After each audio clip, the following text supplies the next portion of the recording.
udah 16 tadi itu semua. Senang kan nampaknya. Tapi senang semua kan.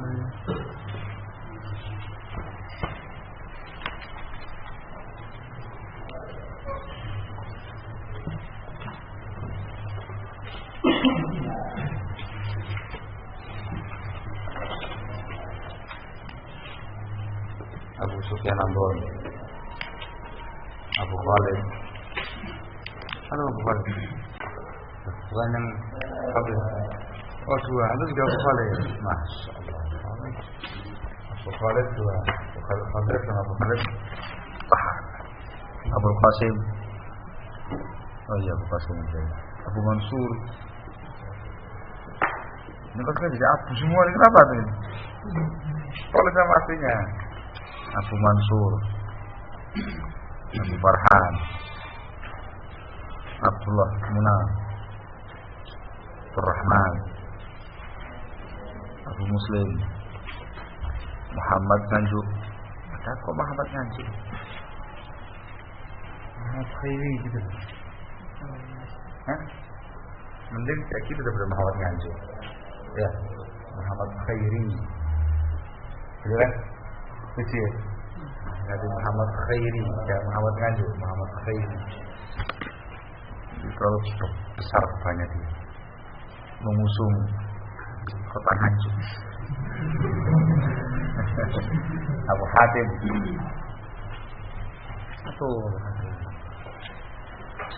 Abu Sirwah. Nah. Penyakit lamanya itu lagi. Jadi santri harus konsekuen dengan santriannya. Kalau jadi mustami berarti ya. Kan ya.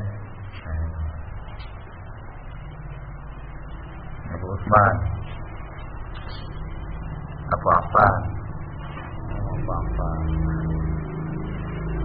Abu Barzah,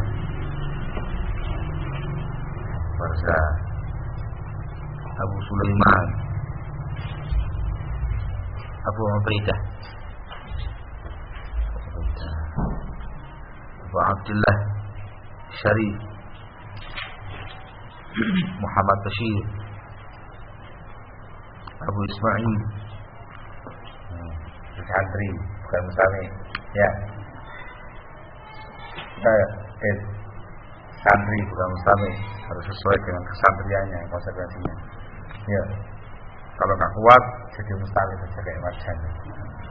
Slow dia. Zulkarnain, Rahmat, Medan. Satu tuh Rahmat kan? Cukup Rahmat gitu aja, masa berapa tadi? Zainul Fikri, Imran Abu Amr. Semuanya macam-macam. Abu Dhar Junaid. Sah. Ada lagi?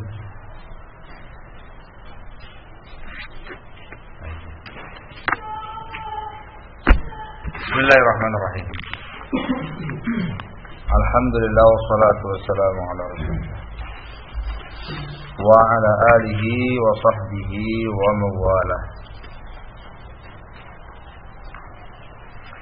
Kita kemarin masuk pada poin pertama dari adab talib fi nafsih,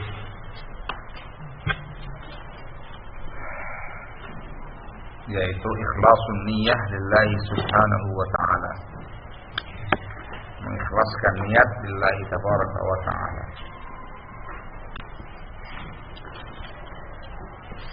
Qala al-muallif rahimahullahu ta'ala,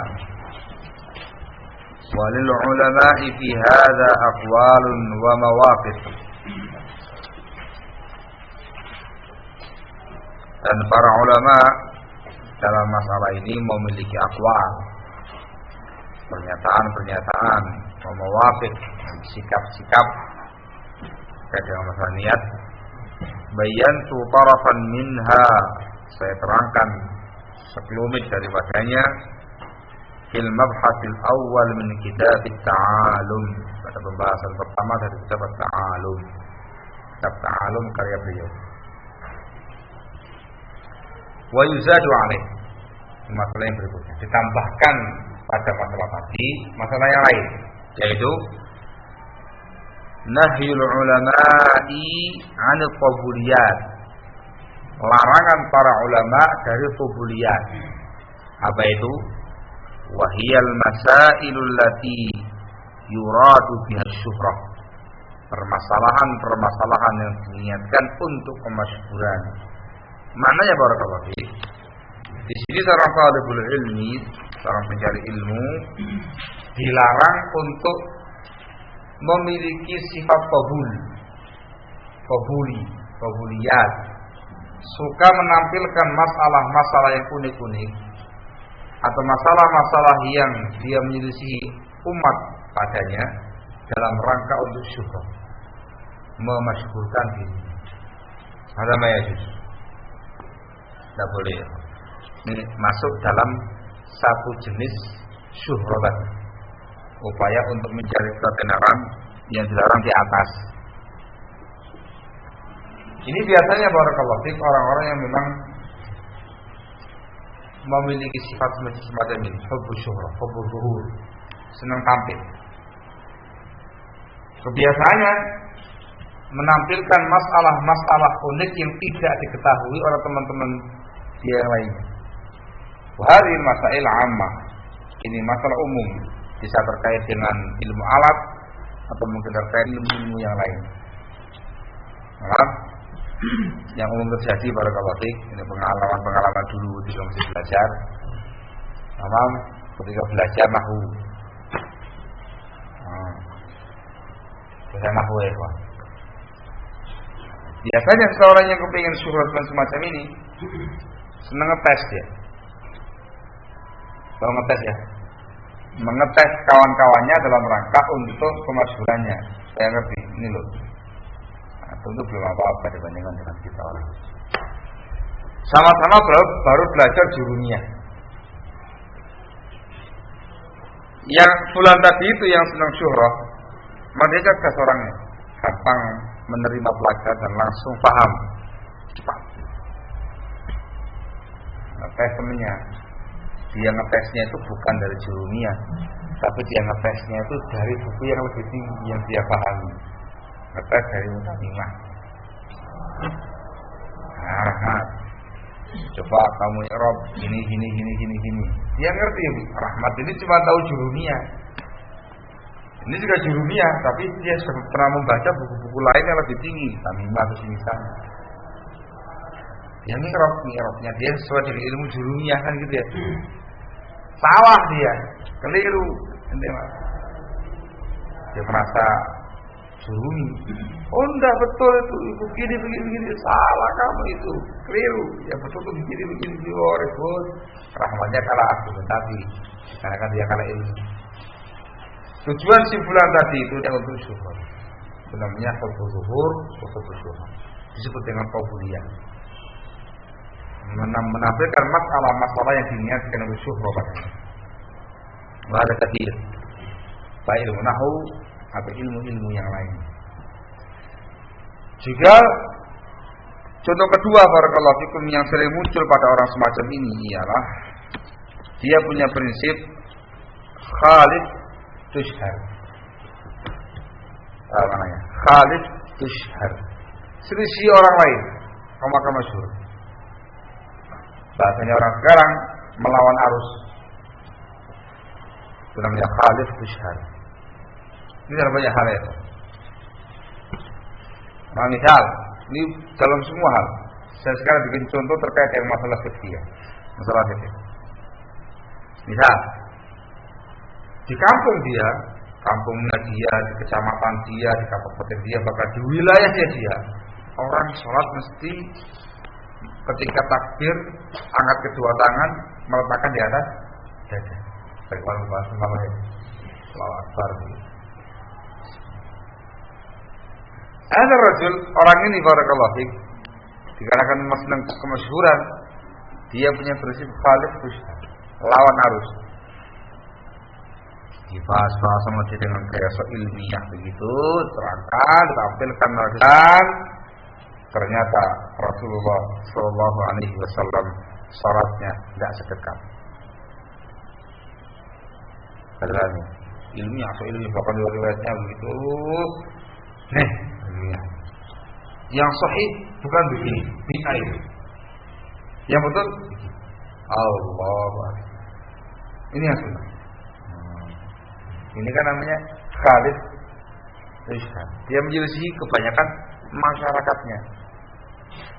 Akhirnya apa? Dia masyhur. Itu si fulan itu, dia punya tulisan semacam ini gini-gini aneh itu.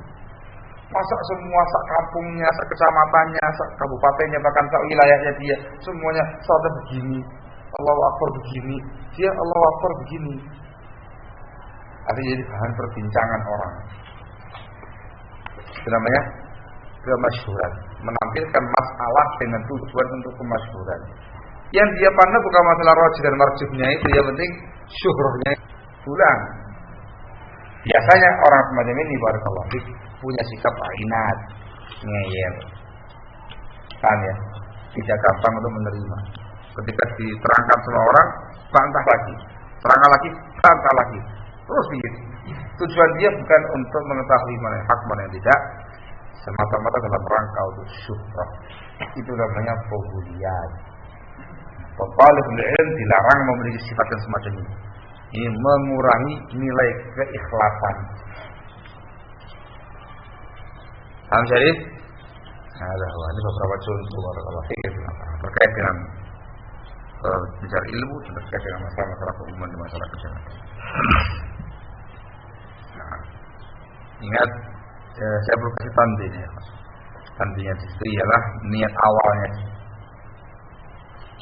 Tapi kalau seseorang yang berupaya menghidupkan sunnah Rasulullah SAW di sebuah tempat, ternyata dia menjadi orang yang masyhur dengan suci, semua masyarakat membicarakan dia, membincangkan dia dengan sunnah tadi, itu babun akhar, babnya lain lagi, tidak masuk pada pembahasan ini. Niatnya dia bukan dalam rangka untuk kemasyhuran, niatnya dia dalam rangka untuk menghidupkan sunnah di tengah-tengah masyarakat. Memang sunnah perkara yang hak, perkara yang sahih. Namun dikarenakan asing di tengah-tengah masyarakat, akhirnya menjadi perkara yang masyhur dari dia. Itu bukan tabuliyah, babun akhar. Yang dibahas sekarang ini memang dia yuradu biha, diniatkan dari awal untuk kemasyhuran. Sehingga dapat peduli hak ataukah batil, rajih ataukah marjuh, yang penting masyhur. Prinsipnya khalid tushhar. Sebagian orang Arab lebih keras lagi itu bahasanya. Gimana baca?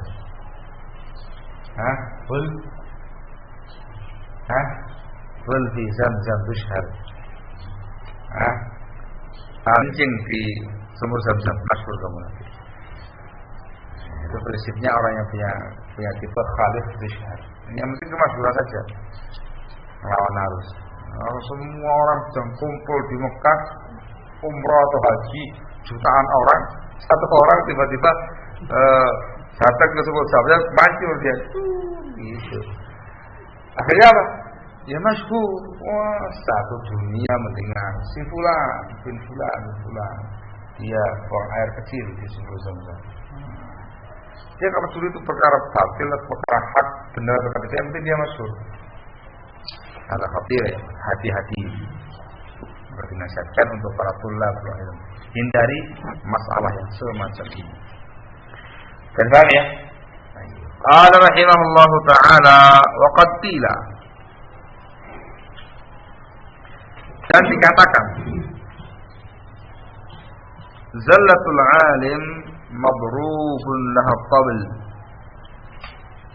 Zallatul alim, ketergelinciran seorang alim, madrubun laha tabl, dipukul untuknya at-tabl. At-tabl genderang, apa namanya? Rebana. Seperti yang mengeluarkan suara bunyi-bunyian. Zallatul alim, ketergelinciran seorang alim, apa namanya, dipukul rebana untuk dia. Artinya disukai banyak orang. Dikarenakan dengan itu dia bisa memasyhurkan ini. Nah, maksud daripada disampaikannya kalimat tadi barakallahu fikum ini untuk memberikan tanbih kepada para tulabul ilm terkait dengan poin di atas.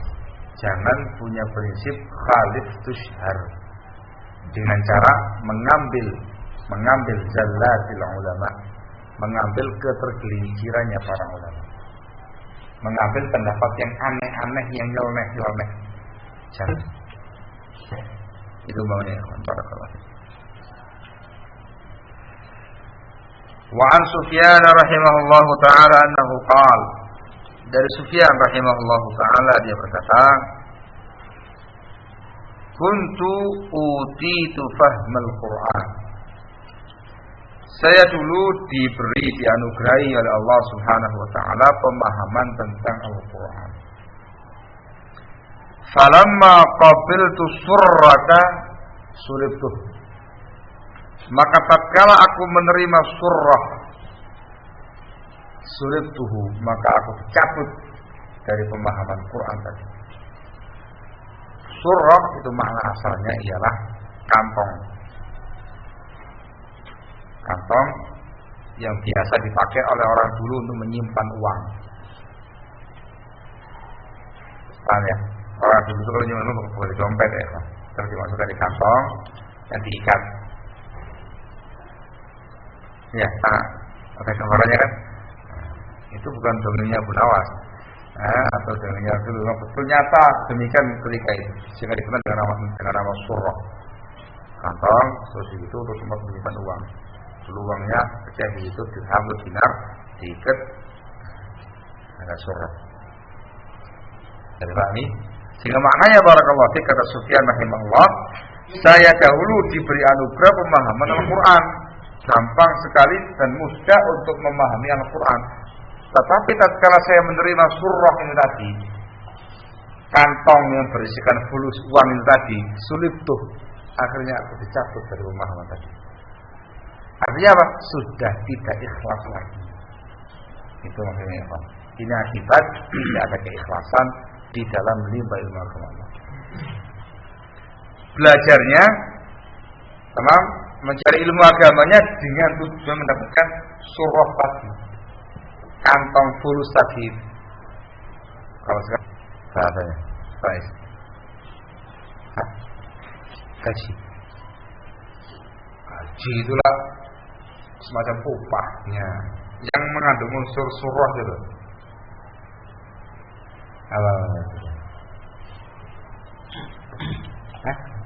Wah dia. Apa namanya? Ayo. Itu zaman sekarang ini. Amplop. Sekarang itu dimasukkan dalam amplop. Bukan di kantong lagi dikasihkan ke antum, tapi dimasukkan dalam bentuk dimasukkan di amplop. Set, sarit. Maksudnya barakallahu fikum, kalau ada seorang talibul ilmi yang mencari ilmu agama Allah dengan niatan untuk mendapatkan amplop berisikan lembaran-lembaran kertas uang tadi, pakai amplop dengan kertasnya dimasukkan. Sekarang itu mata uang kertas, logam itu yang murah-murah, yang tinggi-tinggi itu yang kayak kertas. Kalau ini yang dia niatkan, maka ganjarannya barakallahu fikum akan dicabut pemahaman dia tentang agama Allah. Ilmunya tidak barokah. Yang tadi dia mudah untuk memahami kalamullah wa kalamur Rasul, buntu otaknya. Ini bahayanya tidak ada keikhlasan, atau bahayanya meniatkan ilmu agama untuk dunia. Jadi, barakallahu fikum. Kalau para ulama dulu sangat merasakan pengaruhnya, dikarenakan mereka dahulu memang menggunakan hafalan dan menulis. Kemudian ilmu-ilmu yang ada ketika itu mereka hafal semua. Paham? Sehingga ketika mereka niatnya mulai gak ikhlas, itu langsung nampak pengaruh pada ilmu mereka. Ada orang sekarang yang nanti na'azakumullah tidak bisa merasakan pengaruhnya itu. Bayangan dia ilmunya dia masih utuh. Tidak ada ilmunya dia gimana? Bukan di hafalannya, bukan di dadanya, tapi di kitabnya, di maktabahnya, masih utuh. Selama maktabah saya nggak hilang, nggak sampai terbakar sama orang, masih utuh buku saya, jangan buat. Padahal barakallahu fiik kalau misalkan dia cermati diri dia sendiri, itu banyak sekali yang merotoli, yang berguguran.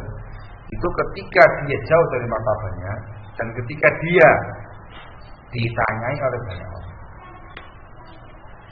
Ustaz, bagaimana punya Ustaz? Ustaz, bagaimana masalah Ustaz? Hah?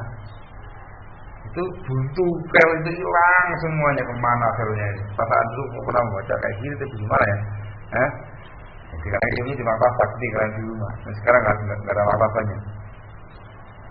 Itu kalau dia kepingin menelusuri sesungguhnya seperti demikian, banyak hilang ini dia.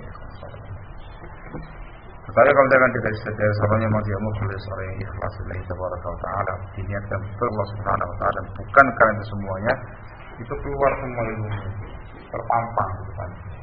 Set. Itu kalau yang kepingin menelusuri sesungguhnya keadaan. Ala kulli hal, tanbih begitu. Kita semua Allah dalam masalah ini. Di sini Allah hanya muncul permasalahan di kalangan kita. Apa hukumnya belajar ilmu agama Allah dan diberi gaji? Apa mungkin belajar dikasih gaji? Mungkin.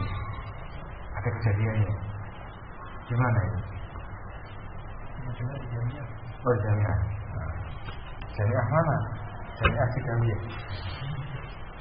Nah, ya. Di beberapa tempat barakallahu fikum demikian. Dia belajar dan dikasih fulus. Artinya gratis belajarnya dia, malah dikasih uang. Yang sangat masuk di Jamiah Al-Islamiyah Madinah. Bersumsi ikhwan. Terus dikasih fulus, santrinya itu belajar ke sana dan masuk gratis, tidak usah bayar macam-macam. Banyak pembagian kitab dan semisalnya, kurikulum juga tinggal pakai, terus dikasih uang. Dan menggunakan real bukan rupiah ini. Nah, ada yang mengatakan 800 real tiap bulan, yang naik lagi sekarang 1000 berapa real tiap bulan. Saya mau ngotol, 1000 real berapa ya? 2,5 juta. 1 real 2.500. Hah? Kira-kira ya? 1.000 real 2,5 juta tiap bulan.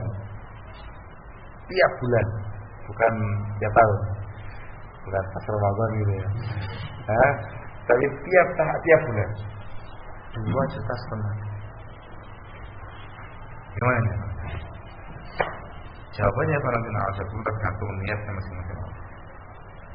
Kalau dia niatkan betul-betul semata-mata untuk mendapatkan itunya, mendapatkan fulusnya tadi itu, plus untuk mendapatkan titelnya atau LC-nya atau MA-nya atau doktoral dan misalnya itu, dikhawatirkan terkena ucapannya susah tadi. Dikhawatirkan ilmunya nggak sama. Tapi kalau dia niatkan betul-betul untuk mencari ilmu agama yang syar'i, talabul ilmi, kepingin belajar kepada para ulama yang di sana, tamam, memanfaatkan tadi itu ya alhamdulillah ala kulli hal begitu. Insyaallah teman-teman. Saya kembali pada niatnya masing-masing. Innamal a'malu binniyat wa innamal likulli imrin ma nawa. Cuman sangat riskan sekali. Karena inginnya begini. Intinya supaya jangan mengharapkan semua. Niatkan lurus. Yang ini sebagai busra, kabar gembira, kenikmatan dari Allah Taala. Gunakan untuk kalian baik. Begitu pula barakallahu fikum terkait dengan poin yang kedua, bagaimana hukumnya mengajarkan ilmu agama dikasih amplop saja. Syarat terus soalnya. Gimana?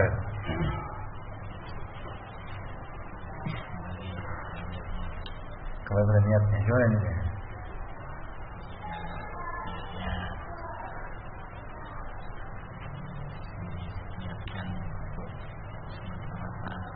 Amplop lagi? Gimana? Nggak boleh. Dikarenakan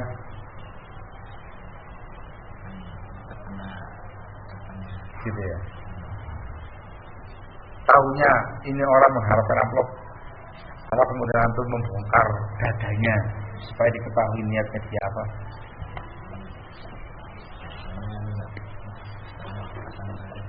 Oh gitu. Masa tarik? Masa tarik? Oh gitu ya, Masya Allah. Jadi kalau mengundang Ustaz Syarif, ini di mana dulu undangannya? Ustaz Syarif di Klaten posisinya. Kalau undangannya cuma ke Solo, berapa? Sekali tampil nggak usah banyak-banyak, 250.000 saja sekali tampil. Kalau ke Jogja juga begitu. Tapi kalau diundang ke Surabaya lebih jauh, harus cash di muka 1 juta bersih akomodasi kita membantu. Clear ya? Masya Allah.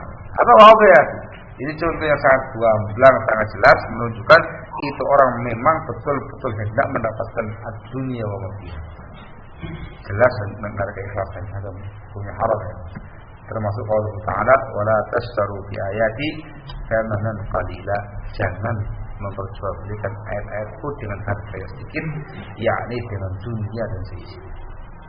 Ada haram. Kalau itu vulgar dari ya semua orang yang tahu ini model-model cahaya-cahaya selebriti.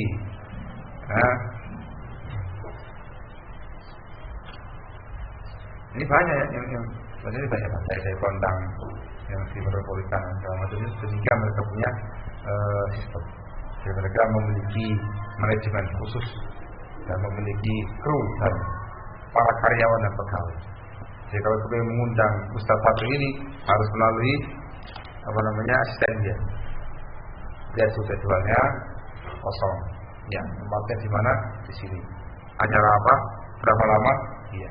Nanti transaksinya sama si bulan nanti. Jadi dia Ustaz sudah menetapkan tarifnya jelas. Asisten tahu bagaimana tarifnya masing-masing. Lihat sama dia, tulis semuanya bulan, hari ini jam sekian dan sekian, memang tarifnya sekian. Di muka tarifnya.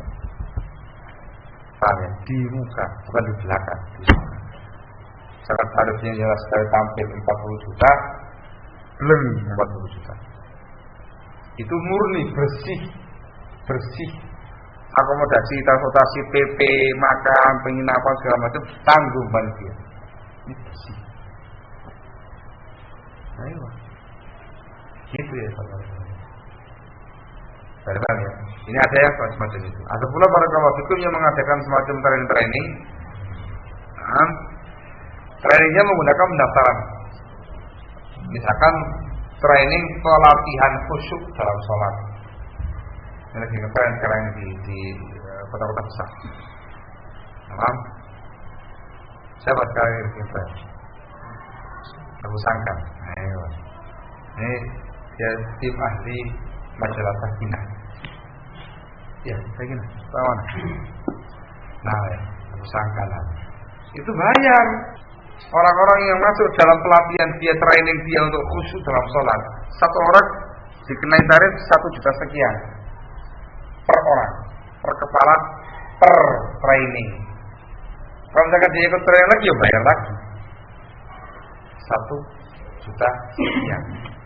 Nah kalau sekarang dihitung atau sekarang ini berapa? 30 orang, Masya Allah ya Pak. Sekali harus kuliah talib ilmi 30 juta sekian. Sekali taklim. Iya, kalau gitu caranya Mercy mobil saya. Ya, Raisa. Mercy mobil saya. Dan begitu mereka punya teori. Bisnis murni, bukan dari kita. Jelas yang ada wabah, jelas wabah. Ada lagi yang tersembunyi apa dari? Hanya Allah yang Maha tahu. Ini kan tampil belak-belakan. Yang tersembunyi.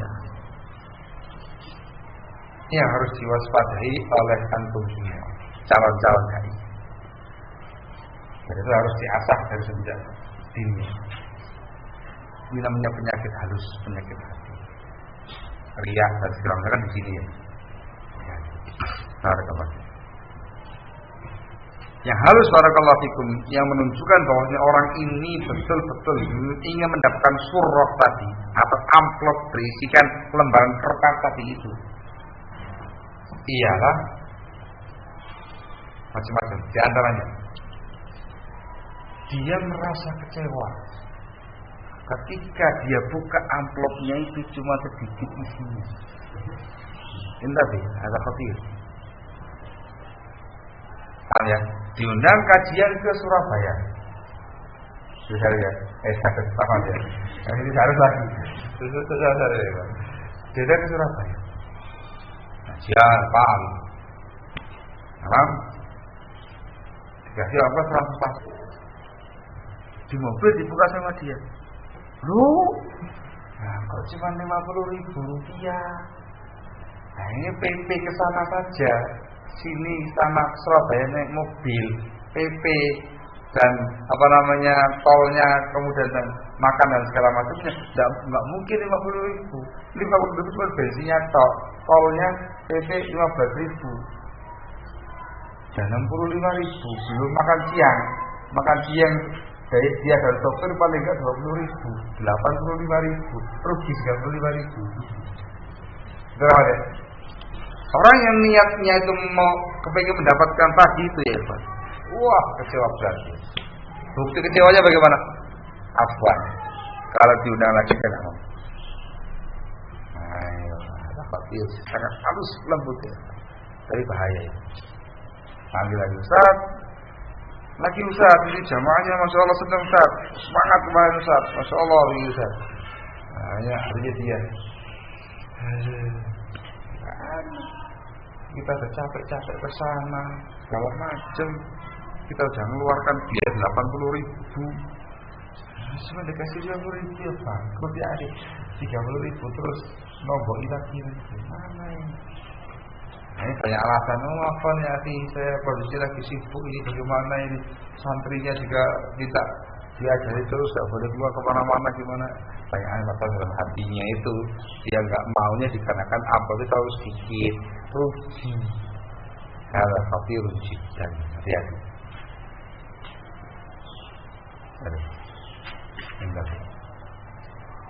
Halus, sangat halus. Nggak ada yang tahu kecuali Allah Subhanahu wa Ta'ala. Ada lagi bentuk yang kedua, suratun ukhra, ialah ketika misalkan qadarullah masyafa'an, itu panitia lupa tidak ngasih Allah transportasinya, segala macam, dia pulang. Bayangannya Pak Ustaz ini dititipkan kepada sopirnya atau kepada ikhwan yang ikut sama dia. Tak khawatir dia. Ikhwan yang sama dia, bayangannya dikasih kasih kepada ustaznya. Tak mikir dia. Ini kan ikhwan yang dia jadi kan asisten. Nah, begitu sampai di rumah, ditunggu-tunggu sama ustaznya. Kok sopir saya nggak ngasih amplop lagi kemana ya? Sopir juga santai aja, bayangannya Pak kita kasih sama ustaznya. Dalam keadaan itu lupa wajibnya di sana. Ingat ya Allah, perlu dikasihkan sama ustaznya gimana ini? Begitu saja pulang lemes, nggak punya semangat sama sekali. Tanya sama anaknya, di mana orangnya di? Oleh apa? Rugi total ini artinya. Kalau kemarin itu rugi 30.000, ini asli rugi 80.000. Padahal kan lumayan 50.000 ya. Tak, ruginya 30.000. Ini tidak sama sekali. Rugi 80.000. Kalkulasi ya. Paham? Agak fatil. Ini penyakit terus. Sehingga yang namanya keifatan betul harus. Maka barakallahu fikum, yang dibahas oleh para ulama dan mereka memberikannya Allah Ta'ala tidak jangan gambaran yang saya bawakan tadi. Dia tidak kemudian memasang tarif. Dia juga tidak pula berkeinginan untuk mendapatkan itu tadi. Paham? Dia juga tidak kecewa ketika nggak dikasih. Dia juga nggak patah semangat ketika kurang pemberiannya dan misalnya. Niat yang betul ikhlas lillahi ta'ala, untuk mengajarkan ilmu agama kepada masyarakat, kepada umatnya, kepada para sahabat yang ada. Terkait kemudian ada rezeki minallah, maka dia syukuri, alhamdulillah, tidak mengharapkan semuanya. Boleh, alhamdulillah. Gak dikasih, ya gak apa. Seketero, alhamdulillah. Gak dikasih, ya gak apa-apa. Rugi, namanya dakwah Allah harus berkorban. Kan itu namanya. Gak kemudian senang mulus-mulus saja, harus berkorban lagi. Kalau kafirus, urusan fulus bahaya. Ya pokok saya. Ya. Kita pokok saja. Urusan fulus ada bahaya pokok saja. Allah bahaya. Qala rahimahullah ta'ala. Fastamsik rahimakallah ta'ala. Maka berpeganglah, semoga Allah merahmati kamu, bil urwatil wuthqa, dengan tali yang sangat kuat, al-asimati min hadhihi syawa'id, yang menjaga kamu dari berbagai macam kotoran-kotoran tadi. Bi antakuna ma'a badil ikhlas, jangan engkau disertai dengan mengerahkan semua kemampuan untuk ikhlas. Syadidal khawfi min nawaqidhihi, engkau memiliki perasaan takut yang sangat dari pembatal-pembatal keikhlasan. Azimal istiqar wal iltija'i ilaihi subhanahu, dan betul-betul mengagungkan istiqar, merasa butuh dan bersandar kepada Allah Subhanahu wa taala. Wadaihan sangat susah, sangat susah. Maka beliau menerangkan setelah membawakan ucapan sebagian salaf yang menerangkan bagaimana susahnya menjaga niat. Wa yu'tharu an Sufyan bin Sa'id Ats-Tsauri rahimahullahu taala qaul, dan disebutkan asar dari ucapan Sufyan bin Sa'id Ats-Tsauri rahimahullah, yang mengatakan ma'alajtu syai'an asyadda alayya min niyyati. Ma'alajlah, aku mengobati, ilaj, mu'alajah, mengobati, menghadapi, syai'an, sesuatu pun, asyadda alayya, yang lebih berat bagi aku, min niyyati, daripada niat. Dikatakan niat dalam hati, ya ikhwan. Niyatu mahalluhal qalb, niat tempatnya di hati. Wal qalbu yusamma qalban li sur'at taqallubi. Yang namanya al-qalb, yang namanya hati, disebut sebagai qalb dikarenakan li sur'ati taqallubi, gampang bolak-balik. Awalnya ikhlas, tahu-tahu sia-sia. Dia sungguh-sungguh untuk lillahi ta'ala, kena goncangan imingan tadi, goncang lagi. Allahul musta'an. Apalagi zaman sekarang ini, Allah terlalu banyak godaan-godaan untuk tidak ikhlas, khususnya dalam bab ilmu dan dakwah. Cinta. Sampai saya mengamati, barakallahu fiikum, ini namanya pengalaman. Saya mengamati di zaman sekarang ini, Allah, saya memperhatikan ada semacam penyakit halus samar yang sangat mengerikan, yaitu penyakit yang saya sebut dengan demam ustaz. Itu bukan demam penyakit panas ini, tapi namanya demam ustaz. Maknanya barakallahu fikum, ini menimpa pada sebagian pihak yang betul-betul sangat kepingin untuk diustazkan. Salah satu itu namanya demam ustaz. Jadi merasakan dia seperti ustaz. Kenapa demikian barakallahu fikum? Dikarenakan dalam benaknya dia melihat sekian banyak ustaz yang dia lihat selama ini. Jadi ustaz sama dengan enak. Ustaz sama dengan enak. Bukan ustaz sama dengan tidak enak. Itu merampas bagian pihak. Tadi itu dikatakan kesamaannya dia seperti itu. Sebulan. Enak. Gak ada yang gak enak. Semuanya enak. Dilihat gemuk-gemuk.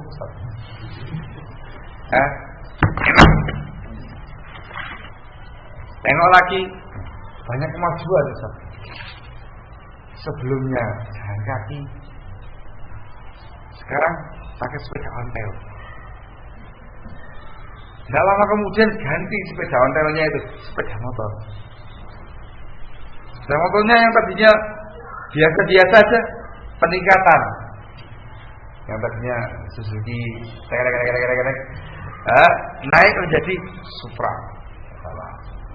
Supra yang kalah. Tidak lama kemudian ganti lagi. Tidak lama ganti lagi. Tiba-tiba jaga mobil. Wah, ini enak nih. Ustaz sangat dengan enak. Sudah. Itu saya merasakan beberapa kejadian demikian di beberapa tempat. Allahumma musta'an. Akhirnya memaksakan diri untuk supaya bagaimana caranya diustadzkan di tempat tersebut. Tipe orang semacam ini barakallahu fiik, biasanya dia mencari lahan non ustaz. Yang sekarang ini dia akan mencari lahan di sana banyak ikhwan tapi tidak ada ustaznya. Masuk ke sana. Jadi ustaz di sana. Awalnya ya biasa ngajar bahasa Arab, ngajar jurumiyah, ngajar ini, ngajar itu. Kan semangat belajar bahasa Arab, kumpul semua, masya Allah. Itu sekarang Ustaz bahasa Arab. Akhirnya dikatakan sudah terkenal di sana. Akhirnya semua bidang ilmu dia masuki. Ngajar fikih, ngajar akidah, ngajar tafsir, ngajar ini, ngajar itu. Insya Allah. Masalah. Ada tafsir juga. Allah musta'an. Saya jangan ditanyakan yang aneh-aneh. Tidak sebagaimana yang antum pandang secara bahasanya. Kalau antum memandang hatinya, antum akan mengatakan menjadikan hidup baik. Menjadi santri saja. Allah musta'an. Gitu ya. Nah, ini saya sampaikan beberapa tempat dikarenakan saya pemandangannya kurang sedap dari sebagian teman dan sebagian ikhwan, sebagian pihak yang memaksakan dirinya untuk tampil dikarenakan alasan yang sama-sama. Allah.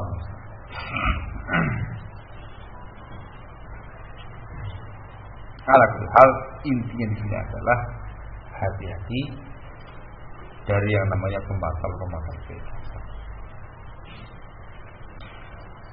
Wa qala rahimahullah wa an Umar ibn Zar, dan dari Umar ibn Zar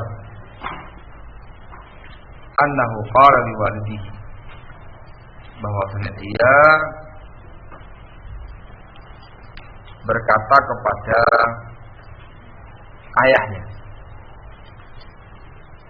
ya abi, wahai bapakku, malaka, kenapa engkau ini?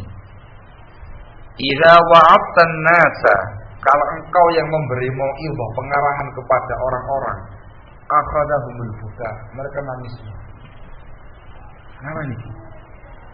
Wa idza wa'abahum ghairuka la yabkun, saya memberi mau'izah kepada mereka selain engkau wahai ayahku, mereka enggak ada yang nangis. Kenapa ini? Kalau abi yang ngasih mau'izah, nangis. Tapi kalau selain abi yang ngasih mau'izah enggak ada yang nangis. Faqala, maka ayahnya menyatakan, ya bunayya, ini upaya untuk supaya mengajari anaknya keikhlasan.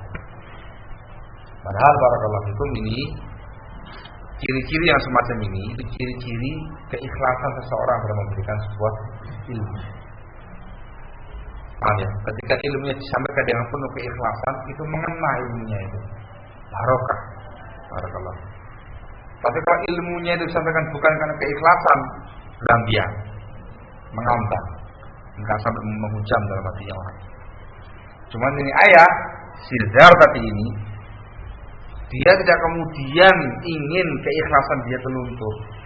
Maka dia sampaikan kepada putranya, ya bunai, wahai anakku, laisatin naihatu as-sakla mislan naihatil mustajarah.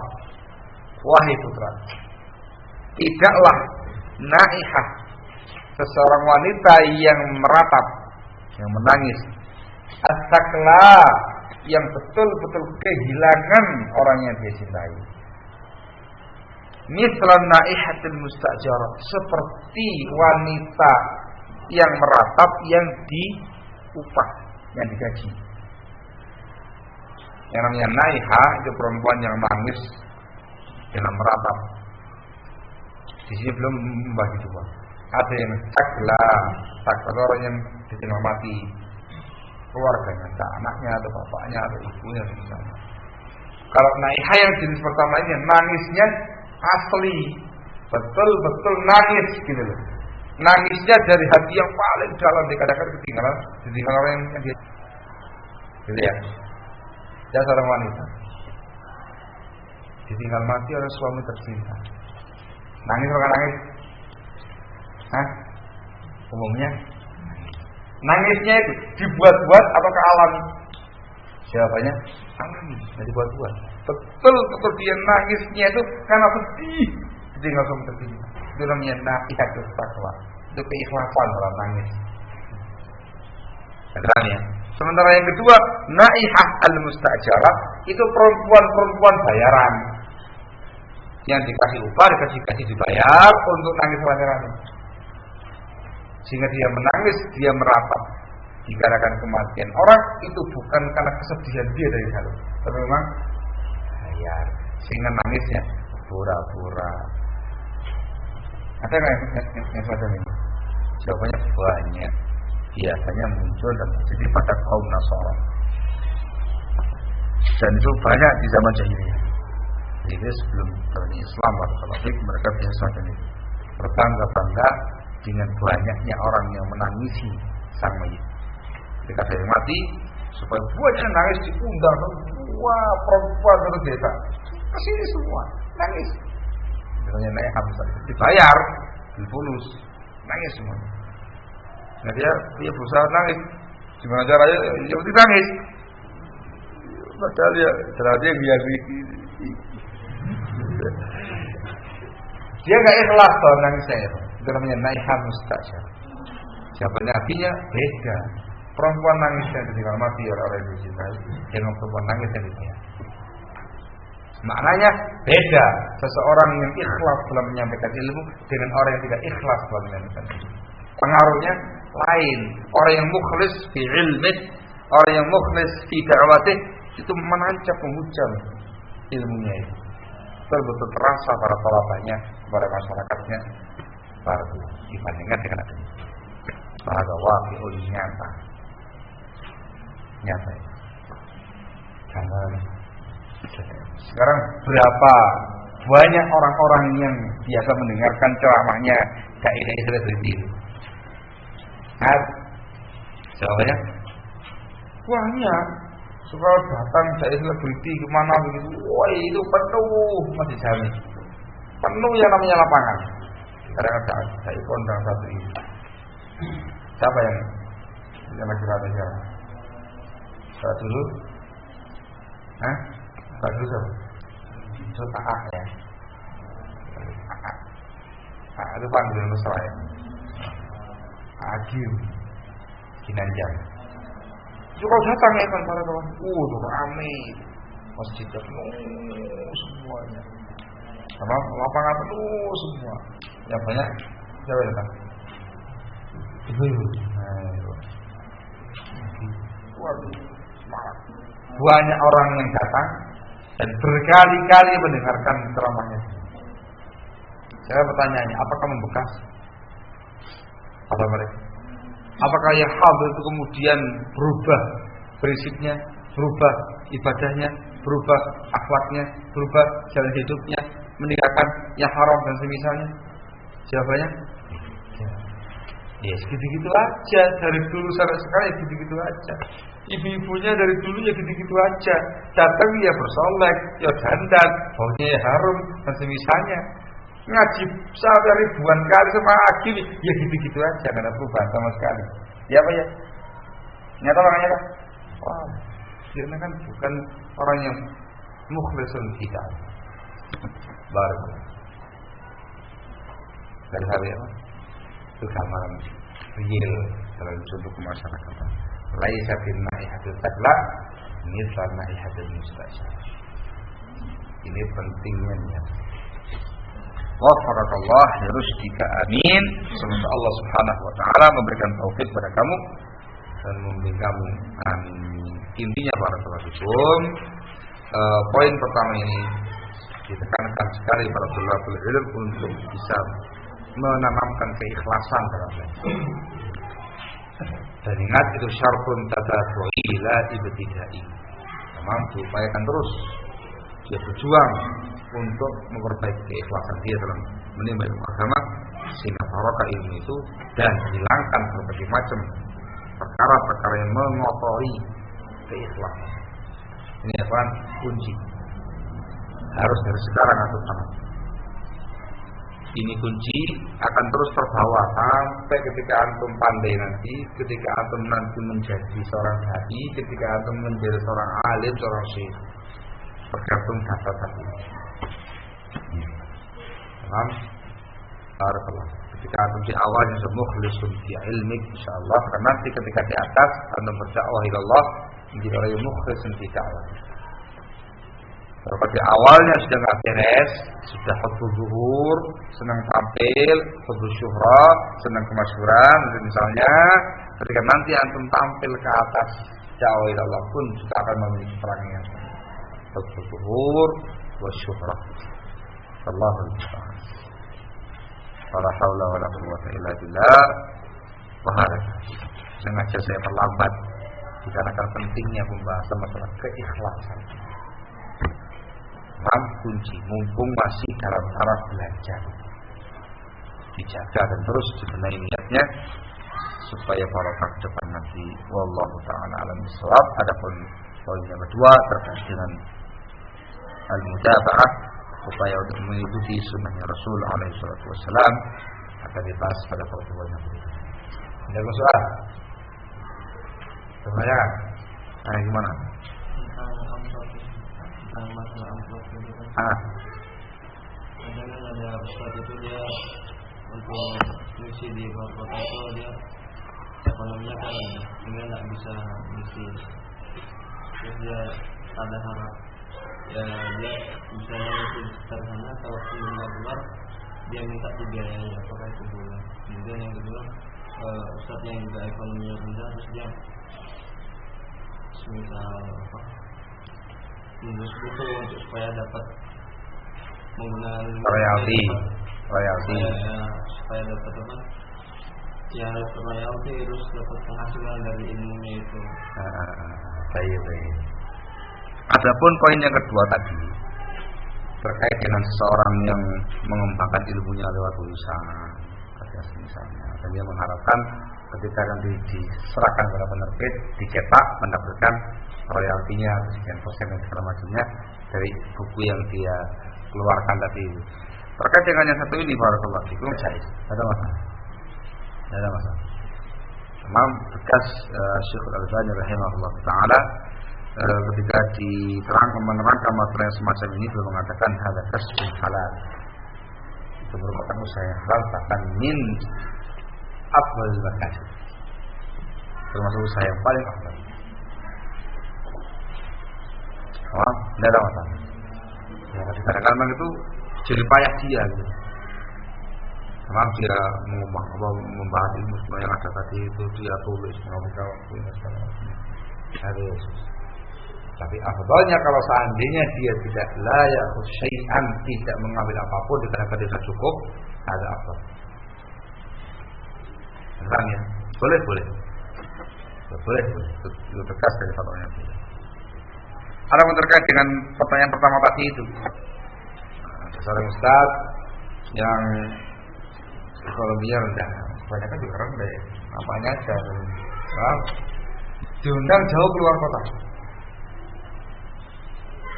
Keluar kota itu dari mana biayanya ini nggak ada ya. Akhirnya dia minta biaya itu biasanya nggak diminta. Umumnya nggak diminta. Dari luar kota itu sendiri yang tahu diri. Seperti ini biaya besar itu. Kalau itu saja kemudian terus mereka sendiri, PP, ongkos sendiri. Biasanya mereka sendiri yang langsung menyiapkan akomodasi.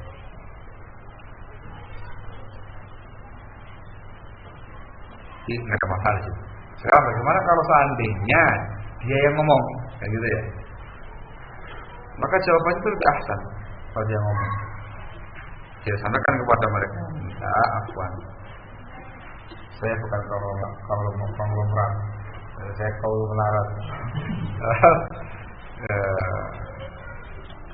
Kalau kemudian saya kesana dengan dia itu tadi izin nama, jadi apa mungkin namanya saja.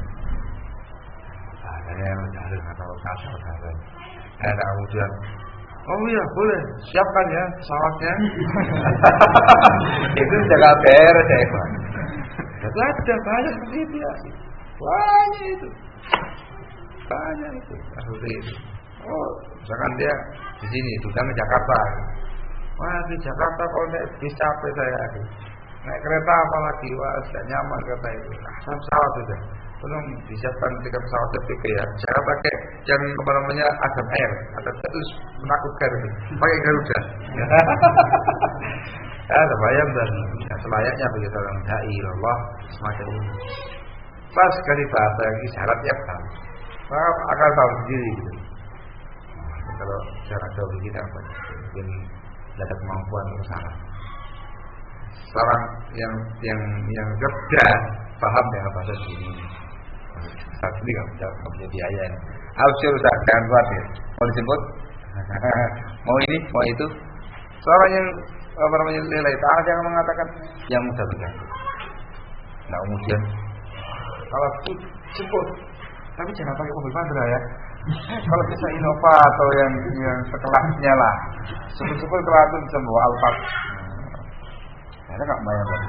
Yang memberikan kemudahan. Ya, bagaimana? Nggak memberatkan antum, nggak memberatkan kita. Dari sana, adalah daripada makan hati. Makan hati dipaksakan, tidak saya nolak gimana ya. Tapi gimana ini, nggak ada apa-apa ini. Saya utang dulu aja lah. Utang, dari mana dia bayar? Oke, kalau yang ngomong aja dari ngomongnya itu yang bahasanya yang hadis dengan bahasa isyarat yang dibawa oleh mereka. Gitu ya. Kalau Khalid, Allah ya Khalid. Mereka dari Bali diundang ke Surabaya, kalau pas kita ngomong aja Khalid. Allah ya Khalid. Nah, cukup. Ada lagi yang lain?